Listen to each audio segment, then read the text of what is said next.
परमादरणीय परम श्रद्धेय आचार्य सद्गुरु स्वामी टेऊराम जी महाराज,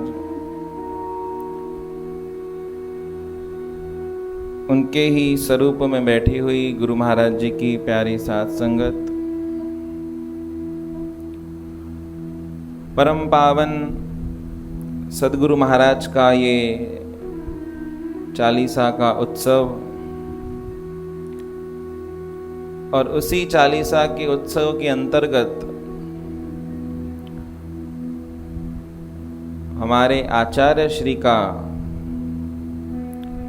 महान निर्वाण उत्सव पुण्यतिथि महोत्सव, जिसका आज दूसरा दिन हम सब आप मिलकर मना रहे हैं। और मानव जीवन का सबसे श्रेष्ठ फल सत्संग,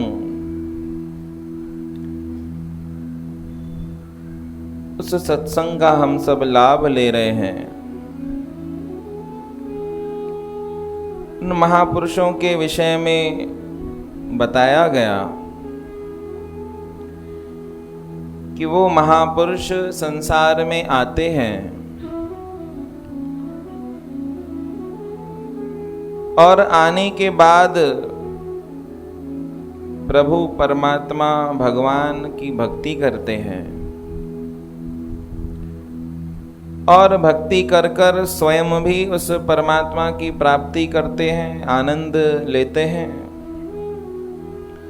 और स्वयं के साथ साथ फिर जो उनके अनुयायी होते हैं उनकी शरण में आते हैं। जो भी जीव उनके सामीप्य में आता है उस जीव को भी वो उस परम आनंद की, उस परम तत्व की प्राप्ति कराते हैं। यही उन महापुरुषों का बड़ा उपकार इस जीव के ऊपर है।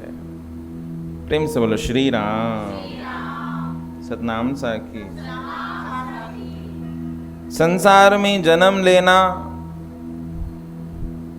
ये हमारे हाथ में नहीं होता है, उसमें हम सब परतंत्र हैं, पराधीन हैं। कहाँ जन्म लेंगे, कैसे जन्म लेंगे, कौन से माता पिता होंगे, कौन सी परिस्थितियां घटित होंगी, इसमें सब हम परतंत्र हैं, अर्थात हमारा बस नहीं चलता है। परंतु महापुरुष बोलते हैं जन्म लेने में तुम परतंत्र हो, पराधीन हो, सक्षम नहीं हो, परंतु उस जन्म के बाद जो दूसरी घटना घटित होती है हमारे जीवन की मृत्यु, उस मृत्यु को तो सफल कर सकते हो। प्रेम से बोलो श्री राम। जीव की कितनी बड़ी विडंबना है कि कहीं पर भी, कैसे भी, किसी भी परिस्थिति में ये मृत्यु को प्राप्त हो जाता है, पता नहीं चलता है। जन्म का भी पता नहीं चलता, परंतु हमको हमारी मृत्यु का भी पता नहीं चलता। कब मर जाएं, कैसे मर जाएं, कहाँ मर जाएं, कुछ न सोचा है और ना ही कुछ हमारे अंतर में ऐसे भावनाएं, ऐसी भाव, ऐसी बातें आती हैं। परंतु महापुरुष, उनका जन्म भी दिव्य होता है और उनका फिर यहाँ से जाने की जो घटना होती है वो भी दिव्य होती है। उनके उस अमरापुर धाम के जाने के समय जो घटना घटित होती है, पंच तत्वों में वो जो देह विलीन होती है,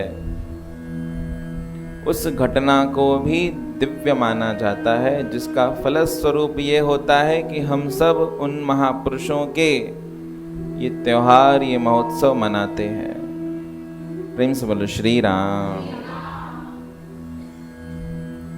एक बात मैं विचार कर रहा था, प्रेम से बोलो सतनाम साखी। किसी संत महात्मा के मुखारविंद से ही सुनी थी कि ये जीव मलमूत्र त्याग करने की जब चेष्टाएं करता है तो वो भी स्थान देखता है। अगर कोई खराब जगह है तो वहां पर मलमूत्र त्याग नहीं करते हैं, परंतु देह त्याग करने में जरा सा भी विचार नहीं करता है। किसी को भी नहीं पड़ी कि हमारे मौत को हम सफल बनावें। सब जन्म के पीछे ही लगे पड़े हैं। प्रेम से बोलो श्री राम। बात कितनी छोटी सी है, संतों के मुख से निकली हुई, परंतु बहुत गहरी है कि परमात्मा का वो परम धाम, परमात्मा की वो परम प्राप्ति जिसके लिए हम यहाँ आए हैं, जिस काज करने के लिए हमको ये जन्म मिला है और जिस काज करने के बाद ही हमारी मृत्यु सफल हो सकती है, वो नहीं किया है। उसके अलावा सब कर लिया। प्रेम से बोलो श्री राम। परंतु संत महात्मा बोलते हैं, नारायण इस जगत में जीवन 2 दिन जान। एक तो दिन है जन्म का, दूजा मृत्युमान। एक जन्म का दिन था, वो तो निकल गया, परंतु एक दिन और आने वाला है। प्रेम से बोलो श्री राम। कौन सा? मौत अपना याद कर लेते हैं, बुलाओ ना कभी। जान मन में मरण का दिन निकट आया है अभी। तो तीर्थ बन जाए जीवन। संत बोलते हैं तीर्थ में देह छोड़ने से मुक्ति मिलती है, पर वही संत ऐसा भी बोलते हैं कि अपने अंतर में ही तीर्थ बना दो, अपने अंतर को ही पुण्य भूमि बना दो, उससे बड़ा तीर्थ नहीं है। कहने वाले कहते हैं कि ये स्वर्ग में गया, ये नरक में गया, पता नहीं है कि कहां गया। प्रेम से बोलो श्री राम।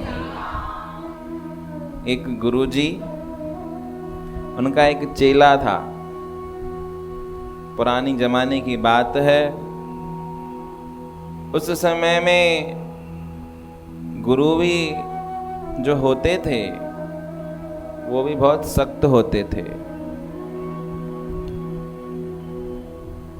आजकल अगर सख्ताई करेंगे तो चेले टिकेंगे ही नहीं, बोलेंगे गुरु भी बहुत हैं। प्रेम से बोलो श्री राम। गुरु के लिए चेले बहुत हैं, चेले के लिए गुरु बहुत हैं। तो फिर आजकल के गुरु जो हैं वो थोड़ी सख्ताई कम करते हैं, सख्तपना कम करते हैं, छोड़ देते हैं शिष्य को। प्रेम से बोलो श्री राम। परंतु पहले के जमाने में ऐसा नहीं था। शिष्य को पूरा परीक्षा देने के लिए, शिष्य को पूरा खरा सोना बनाने के लिए गुरु उनको तपाते थे। तो ऐसा ही एक गुरु और ऐसे ही उनका एक शिष्य था। विद्या प्राप्त की, गुरु ने बोला अब जाओ घूमो, ज्ञान प्राप्त करो, यात्रा करो। जब तक पूरी यात्रा पूरे भारत का भ्रमण नहीं हो जाए तब तक वापस ना आना, परंतु कुछ बातों का ध्यान रखना। प्रेम से बोलो श्री राम। पुराने समय की बात है। शिष्य ने भी गुरु की कही हुई सारी बातें मान ली और निकल पड़े।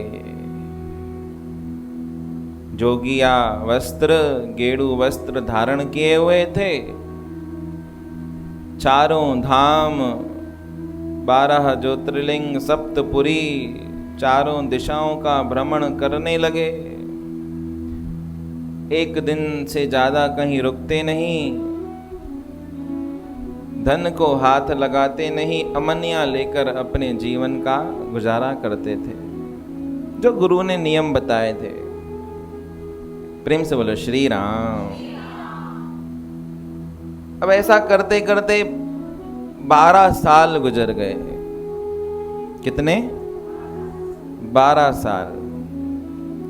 यानी कि एक कुंभ में गए, फिर दूसरे कुंभ में आए। 12 साल तक सारे भारतवर्ष का उन्होंने भ्रमण किया और आकर एक दिन अकस्मात गुरु के सामने आके प्रकट हो गए।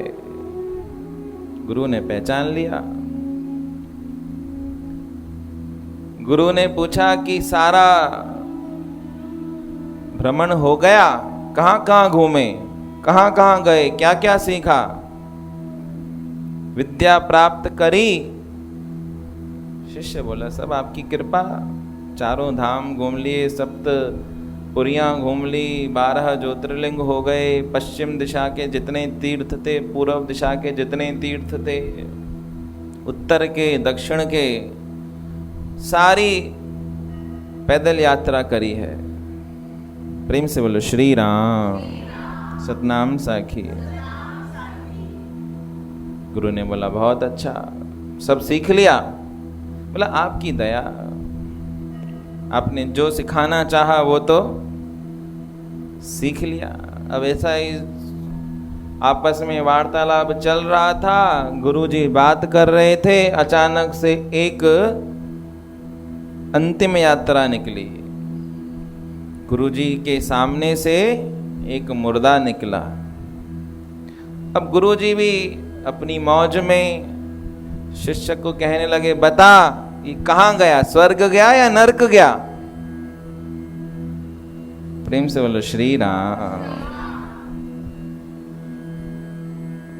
अब शिष्य ने सोचा कि अंतिम यात्रा निकल रही है, स्वर्ग गया या नरक गया ये तो मैं सीखा ही नहीं, ये विद्या भी होती है क्या? गुरुजी ऐसी भी विद्या होती है क्या? अरे जल्दी पता कर क्या, जब तक पता ना करे तब तक आना नहीं, पता कर क्या। अभी गया पीछे पीछे, राम राम संग है, हरि नाम संग है, प्रभु का नाम संग है। सब यात्रा में जितने भी उसके इष्ट मित्र यार संबंधी दोस्त परिवार वाले थे सबके साथ गया। शमशान घाट तक पहुंचा, चिता जल गई, पर इसको अभी भी ये पता नहीं चला कि स्वर्ग गया या नरक गया। पता कैसे चले? प्रेम से बोलो श्री राम। मन ही मन विचार करने लगा, पक्का गुरुजी कुछ और बात सिखाना चाहते होंगे, गुरु से ही पूछ लेता हूं। अब मन मान के संध्या काल हुई, संध्या काल में वो गुरु के पास आया, गंगा आदि स्नान कर लिया क्योंकि शमशान गया था। अरे तू फिर आ गया, देखो बोला था कि जब तक पता न करे तब तक नहीं आना। कहां गया वो मुर्दा, स्वर्ग गया या नरक गया? अरे गुरुजी आप ही बता दो। अरे ऐसी की तैसी तेरी, गुस्सा हो गए वो। और जो ना धुआं जल रहा था, धुएं की लकड़ी उठाई और पीछे दौड़ने लगे शिष्य के। पुराने जमाने के संत तो फिर ऐसे ही हुआ करते थे। यद्यपि धुआं की लकड़ी गरम और गुरु ने भी उठा ली हाथ में, पर मारी नहीं, पर दिखा के पीछे भागने लगे। अरे जब तक ना बता नहीं करना तब तक आप शक्ल नहीं दिखाना अपनी। ये घबरा गया, क्या पता कृपा हो जाए, मार वार दे। प्रेम से बोलो श्री राम। संत तो कृपा करता है, कुछ ऐसा हो जाए और लगभग आ जाए, भाग गया।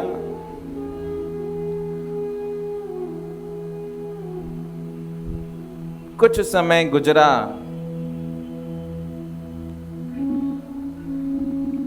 प्रत्येक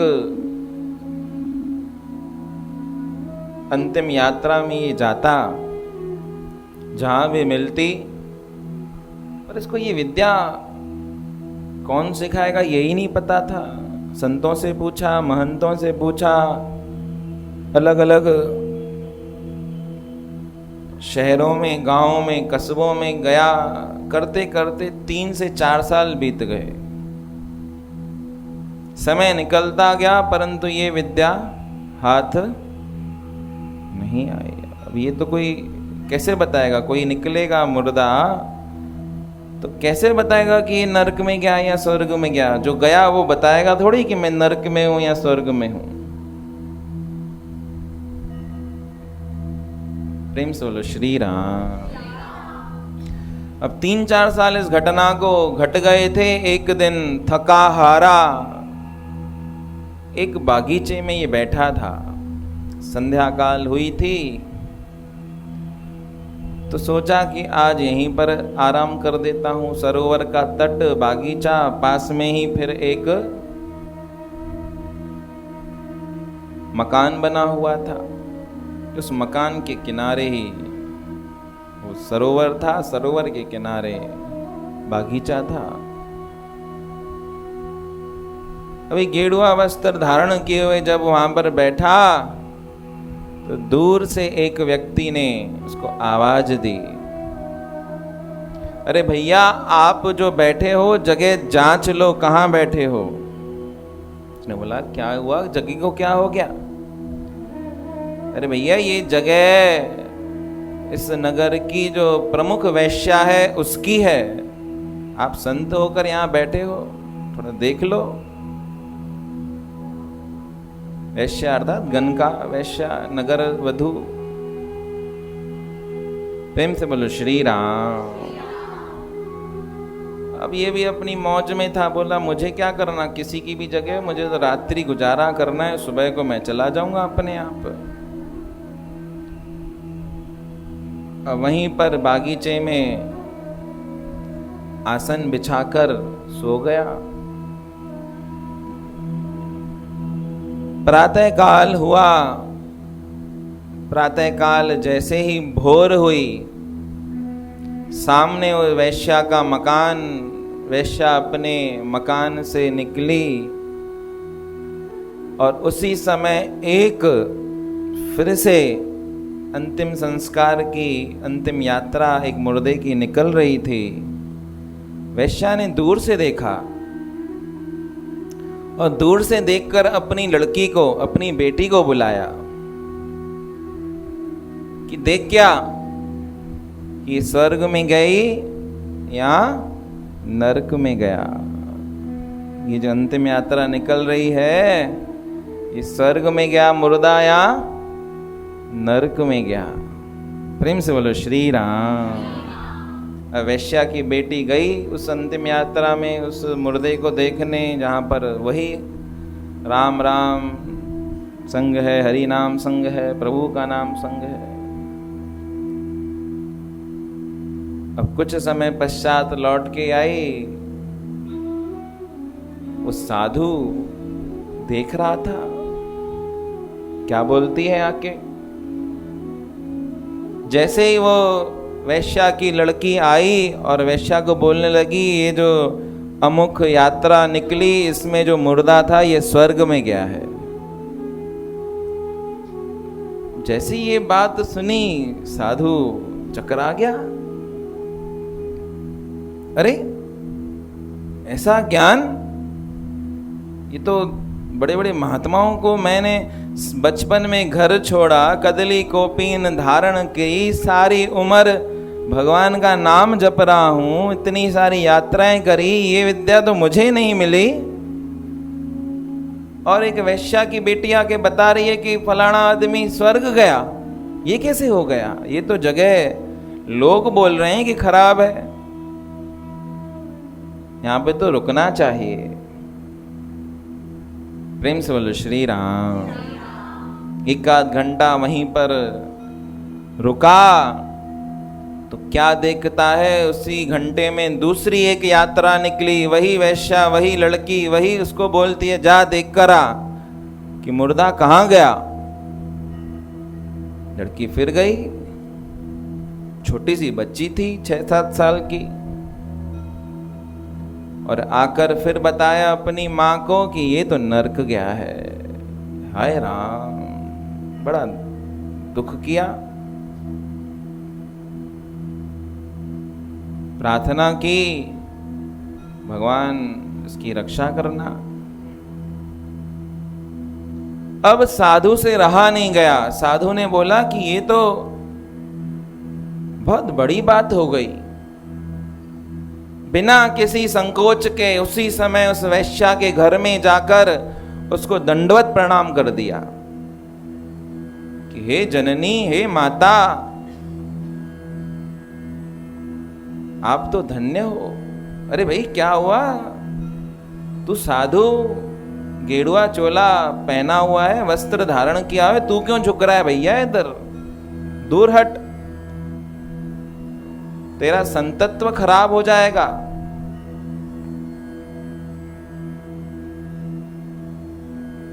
वो शिष्य जो साधु वेश में था वो कहने लगा कि ये ज्ञान तो मेरे गुरु ने मेरे को लेने के लिए भेजा है। मैंने रात्रि यहाँ विश्राम किया और सुबह को जब मैं भोर में उठा तो मैंने आपको देखा, आपका दर्शन किया। आपने अपनी बेटी को बोला कि जा देख कर आ, अमुक मुर्दा कहाँ पहुंचा है, कहाँ गया है। आपकी बेटी ने आकर बोल दिया स्वर्ग में गया है। कुछ समय पश्चात, कुछ घंटे पश्चात दूसरी यात्रा निकली। फिर आपने बोला कि देख क्या कहाँ गया है। आपकी बेटी ने बोला ये नरक में गया है। अरे मेरे गुरुजी मेरे से नाराज लगे पड़े हैं, इतना समय हो गया, 3 से 4 साल गुजर गए, मैंने गुरु का दर्शन नहीं किया है। केवल इस बात का पता करने के लिए ही मैं इस यात्रा में निकला हूं। कृपा करो, दया करो, ये विद्या का ज्ञान मुझे दे दो। प्रेम से बोलो श्री राम, सतनाम साखी। अब वो गनका कहने लगी कि ये ज्ञान तो जिसने बताया है उसी से लो। मेरी बेटी ने मुझे बताया तो ये बताएगी आपको वही। प्रेम से बोलो श्री राम, सतनाम साखी। अब उसकी बेटी आई छोटी सी। उस साधु ने उस बेटी से पूछा कि बेटी आपको ये विद्या कहाँ से आई। तो बेटी हंसने लगी, मुस्कुराने लगी, कहने लगी इसमें कोई बड़ी विद्या थोड़ी नहीं है, तो कैसे पता चला, कैसे पता करती हो कि ये स्वर्ग में गया और ये नरक में गया। तो छोटी सी बेटी कहने लगी कि मुझे माँ ने कहा पता करके आओ। जैसे ही मैं उस अंतिम यात्रा में गई, उस अंतिम यात्रा में जो पीछे लोग चल रहे थे वो लोग बातें कर रहे थे कि बहुत भला इंसान था, बहुत दयालु इंसान था। अरे ये क्यों चला गया, इसकी तो यहाँ पर बहुत ज़रूरत थी, इसके जाने से हम कैसे जिएंगे। सब उसके शोक में ऐसे ग्रस्त थे, बहुत दुखी हो रहे थे। ऐसा भला इंसान इतना जल्दी क्यों चला गया।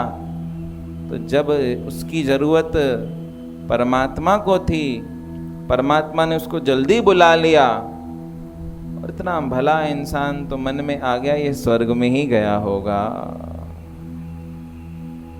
प्रेम से बोलो श्री राम। कोई इतना बड़ा विज्ञान नहीं है, छोटी सी बात है। दूसरी यात्रा में जब मैं गई, उस यात्रा में वही उसके इष्ट मित्र संबंधी थे, क्योंकि मरा है तो जाना पड़ेगा, परंतु वो काना फूसी कर रहे थे। अच्छा हुआ मर गया, ये तो दुष्ट था, ये तो इस धरती पर भार था, इसने सबकी नाक में दम कर रखा था। अच्छा हुआ मर गया।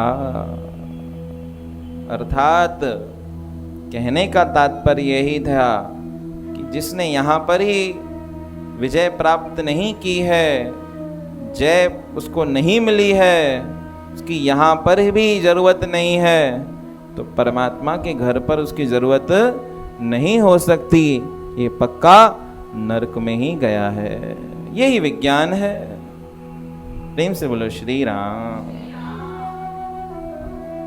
कि 4 वेद 6 शास्त्र में बात लिखी है दोए, दुख दीने दुख होत है, सुख दीने सुख हो।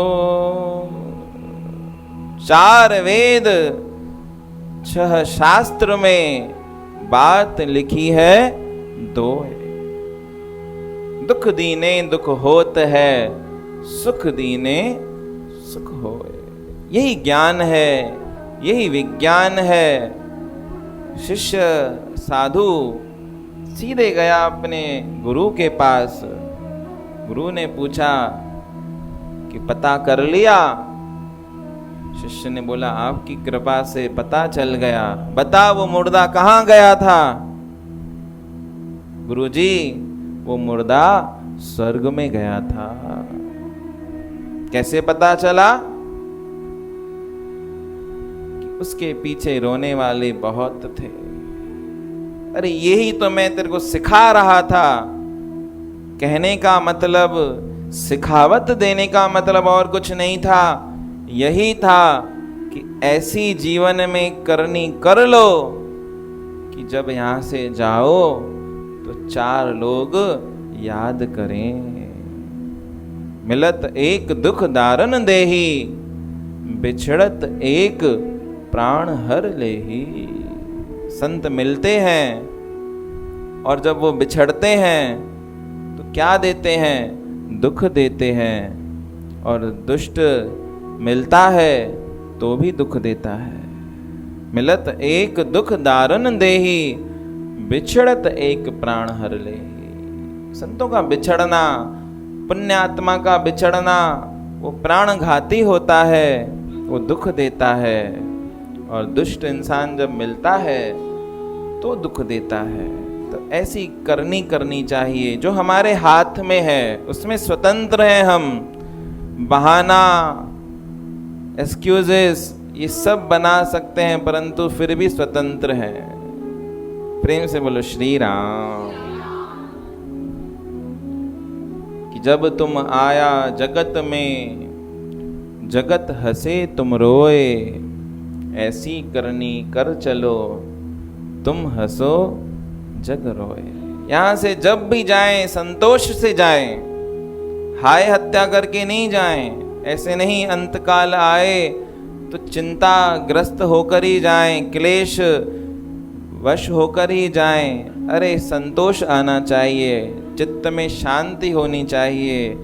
तभी कवियों ने, संतों ने, ग्रंथों ने ये गाया है कि जब अंतकाल आवे तो क्या हो कि श्री यमुना जी का तट हो, मेरा सांवरा निकट हो, श्री गंगा जी का तट हो, जब प्राण तन से निकले। मृत्यु को सफल करना है, इस बात को समझना है कि जन्म तो ले लिया, परंतु मृत्यु को कैसे सफल करें। मृत्यु जब तक सफल नहीं होगी तब तक शांति मिलने वाली नहीं है। तो ऐसे आधी यात्रा में ही अगर चले जाएंगे कुछ पा न सकेंगे। ऐसे ही कुलसित हृदय से अगर मरेंगे तो क्या गति होगी। ये विचार करने जैसी है, सोचनीय है कि ऐसे कुलसित हृदय से अगर ऐसे ही कुटिल हृदय से मर गए तो क्या होगा। स्वर्ग जाएंगे? नहीं जा सकते। स्वर्ग तो छोड़ो, परंतु वैतरणी नदी पार कर लें वही बहुत बड़ी बात है। प्रेम से बोलो सतनाम साखी। इसलिए संत महात्मा हमको बार बार शिक्षा देते हैं, सिखावत देते हैं अपने जीवन से। जब तक वो हमारे बीच में होते हैं तब भी शिक्षा देते हैं, पर दुविधा वाली बात यह है कि जब वो होते हैं तब उनकी कदर नहीं होती, और जब वो चले जाते हैं तो फिर रोने से फिर कुछ मिलेगा नहीं। जब वो थे, जब वो हैं, उन संतों महात्माओं से क्या मांगा? यही मांगा कि मोटर बंगला गाड़ी ये दे दो, पर जो रहने वाला ही नहीं है वो मांगने से फायदा क्या? मांगना ही था तो ये मांगते कि सद्बुद्धि, सुमति, और अंत में वो जब काल निकट आता है तो वो शब्द गुरु का याद आ जावे। शब्द गुरु का याद करन से निकट नहीं वे आवत है। अंत काल में आकर जब ही यम के दूत डरावत हैं, शब्द गुरु का याद करन से निकट नहीं वो आवत है। तो ये संत महात्मा का जीवन वो संतोषपूर्ण होता है, वो डरता नहीं है काल से। उसको तो काल स्वयं उसके हाथ में होता है, वो जगह भी खुद चॉइस करता है, चुनाव करता है, कब जाना है, कैसे जाना है, कहाँ जाना है, सब उनको पता होता है। यही जीवन का सबसे बड़ा श्रेय है, यही जीवन की सबसे बड़ी सफलता है कि इस जीवन में आकर हमारी मृत्यु सफल हो जाए। ऐसे ही नहीं मर जाएं कि आधे अधूरे में ही मर गए तो फिर बहुत तकलीफ होगी। पूरा करके जाएं, खुद को, स्वयं को पूरा करके जाएं, किसी और को करें न करें, पर स्वयं को पूरा करके जाएं। जब आखिरी प्राण के अंतर में वो जो श्वास बसे हैं, उन प्राणों में से वो श्वास निकले तो जीवन संतोष पैर होना चाहिए, शांतिप्रद होना चाहिए। जीवन में राम निकले, गुरु का वो दिया हुआ जो कान में गुरु ने मंत्र दिया है, उस मंत्र के उच्चारण से आखिरी श्वास निकले, वो जीवन की बड़ी सफलता है। जीवन में किसने क्या पाया कोई नहीं पूछेगा, परंतु जीवन में किसी ने राम पाया ये सब पूछेंगे। अगर न राम को पाया और पाया तो क्या फायदा? अगर सब पा भी लिया और मृत्यु हो गई तो भी कोई फायदा नहीं है, क्योंकि जो पाना था वो तो पाया नहीं। हमारे आचार्य श्री सद्गुरु स्वामी टेऊराम महाराज, जिनका पावन चरित्र पढ़ेंगे, सुनेंगे, देखेंगे, तो उन महापुरुषों ने इसी बात को अपने अंतर में धारण कर लिया। तभी उन्होंने परमात्मा से जीते जी प्रेम कर लिया, जीते जी उस तत्व को उन्होंने पा लिया। तो उनका दिखना, उनका मृत्यु तो कह नहीं सकते, परंतु उनके जो पंच भौतिक देह का त्याग करना वो भी सफल हो गया। मैंने आपको बताया था कि जिस दिन जन्म लिया उसी दिन, चौथी तारीख शनिवार का दिन, चौथी तारीख शनिवार का दिन जन्म, चौथी तारीख शनिवार का दिन वरी अमरापुर गमन। वही ब्रह्मवेला जन्म का, वही ब्रह्मवेला उनके निर्वाण का। तो ये देखो कितनी श्रेष्ठ बात है। छोटी सी उम्र परंतु इतना बड़ा काम, इतनी बड़ी उनकी गाथा, इतनी बड़ी उनकी जीवन चरित्रावली, जिसको गा गा कर कवि, संत, महात्मा थक जाते हैं, परंतु उन महापुरुषों की वो अमर गाथा कभी समाप्त नहीं होती है। ऐसे महापुरुष हमारे आचार्य श्री सद्गुरु स्वामी टेऊराम जी महाराज, जिनके चरणों में बार बार वंदन है। बोल सद्गुरुदेव भगवान।